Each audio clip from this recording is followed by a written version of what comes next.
The claim by a French fisherman in a party political video that the English risk being fooled as Dutch industrialists were buying up small British vessels for the sake of their fishing quotas has been dismantled.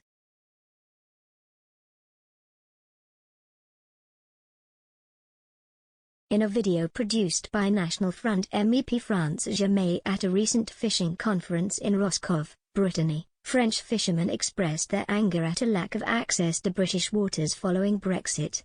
It comes amid a continuing row between the UK and France over fishing licenses.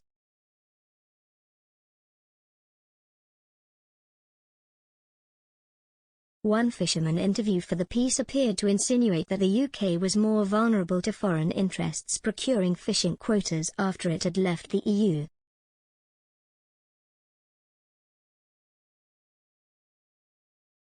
However, these claims have been robustly denied to express.co.uk by the government and an industry expert.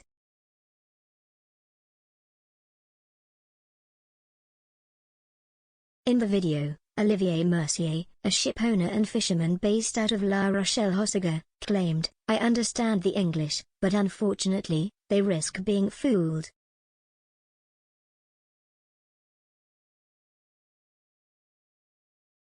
I think that the big winner will be the big Dutch industrialists who have already started buying small English boats.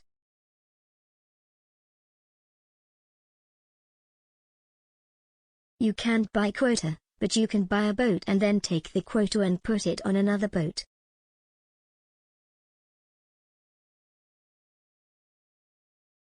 A company buys small boats, transfers the quota from small to large, disposes of the small boats or destroys them.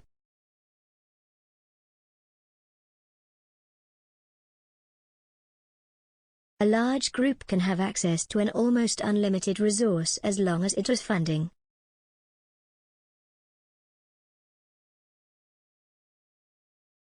The video, posted by Ms. Jamais on Twitter, has as of December 3 had around 2,800 views.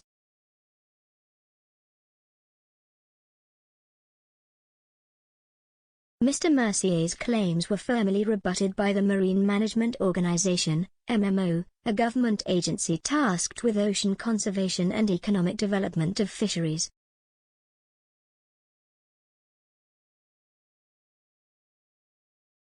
A spokesperson for the MMO told the Express, quota allocations are not attached to a vessel but to fishing licenses, and so buying a vessel is not a means to procure quota.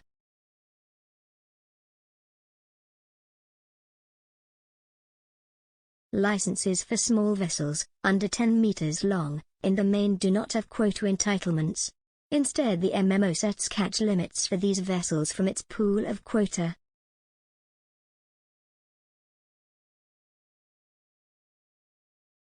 Barry Dees, CEO of the National Federation of Fishermen's Organizations, NFFO, explained further that this is not a new issue and that the MMO was correct in a narrow sense.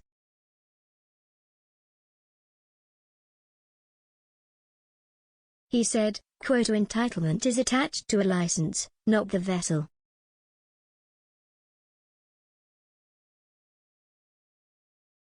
The license can be purchased, however, with or separate from the vessel.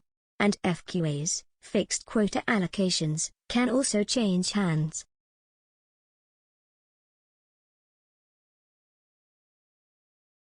Having said that, I don't get the impression that there have been large-scale changes in quota held by non-UK interests in recent years, or in fact decades.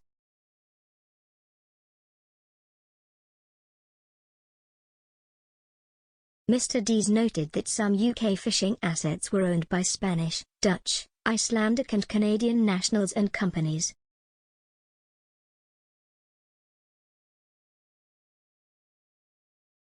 This may have been because they were able to gain them before quotas were introduced in 1983, because they had purchased companies which hold licenses and quotas, or by buying quotas or leasing them on a short-term basis, the latter being quite common.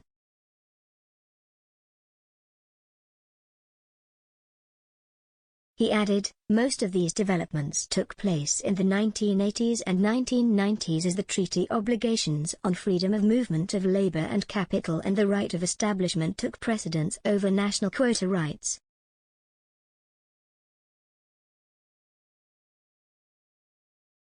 As a result, the UK government, with the approval of the European Commission, introduced an economic-linked licensing requirement that obliges all vessels which land more than 50% of their catch abroad to demonstrate a genuine economic benefit to the UK.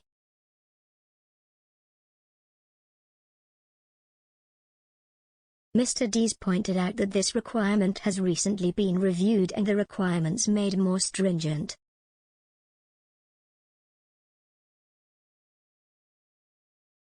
The issue of foreign interests owning licenses and quotas for UK fisheries was a matter of concern in some parts of our industry, Mr. Dees said, but views vary.